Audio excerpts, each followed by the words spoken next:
Hey, I'm Chelsea Zania, and on this channel I'm giving bite-sized advice that wellness entrepreneurs can implement immediately. Will you please do me a favor? If you find this video helpful, please take a second to like and subscribe so that you can help other people find it too. Okay, so I have a client we'll call Jacy, and Jacy's business was doing really well. It was bringing in more revenues than it ever had before, and they were actually having to schedule clients several weeks out. Jacy knew she needed to hire another practitioner as soon as possible, but she didn't know if she could afford it. Even though they were bringing in more money than they ever had before, it didn't feel like it. Jacy didn't have a bunch of extra cash in the bank, and she was still paying off credit card debt from her first couple of years in business.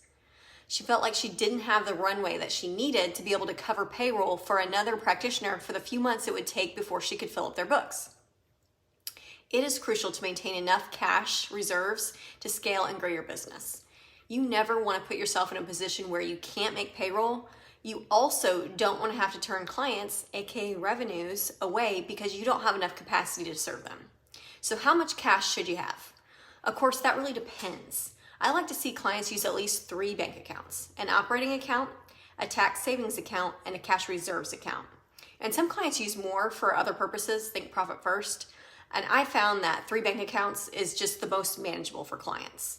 The operating account is the main bank account you use to support your operations. So all cash comes in here and all bills are paid out of this account. And this account should always have at least 2 payrolls worth of cash in it. So if a payroll run generally costs you $40,000, then you'll want to keep at least $80,000 in here at a minimum. And the idea is that you never want to run the risk of bouncing a payroll run. So if you have double what you need at all times, that should be pretty hard for you to do. Okay, so moving on to the tax savings account.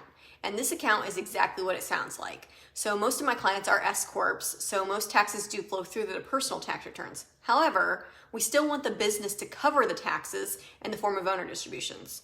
So the amount you need in here should come from your tax advisor.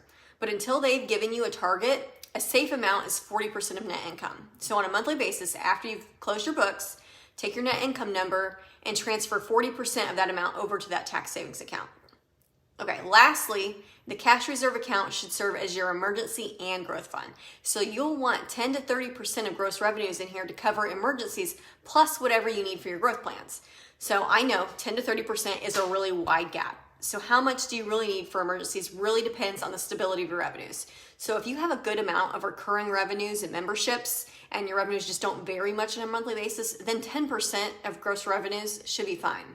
However, if most of your clients pay as they come and revenues can vary wildly based on the season, then you'll want to keep closer to 30% in there for emergencies or to cover payroll during slow times. So if you're in a season of growth, then on top of that, you'll want more depending on your plans. So let's say you want to hire another practitioner. Assuming you don't pay on commission, then you'll want 60 to 90 days of their payroll set aside so that you can pay them while you're still filling up their books. Other growth projects you might be financing with debt, but you'll still want to make sure that you have enough cash to cover the debt payments until the project is self-sustaining. So whatever plans you have, forecasting your cash flow is crucial to making sure you have enough money. Now, it is highly unlikely that you just have enough cash laying around to fully fund your tax savings and cash reserves account, and that's totally okay. So once you set your targets, you can start setting money aside every single month until you get them built up. So after Jacy engaged with us last year, we realized that she hadn't raised her prices in several years. So after raising prices, Jacy was able to start setting aside $10,000 a month and had over 6 figures in savings by the end of the year. So by focusing on increasing her cash flow, Jacy was able to improve profitability in her business. And once she hits her savings targets, she'll have an extra $10,000 a month to either continue growing the business or even take in the form of owner distributions if she wants to. So if you'd like help improving your cash flow, we've got you covered. Book a discovery call in the link below.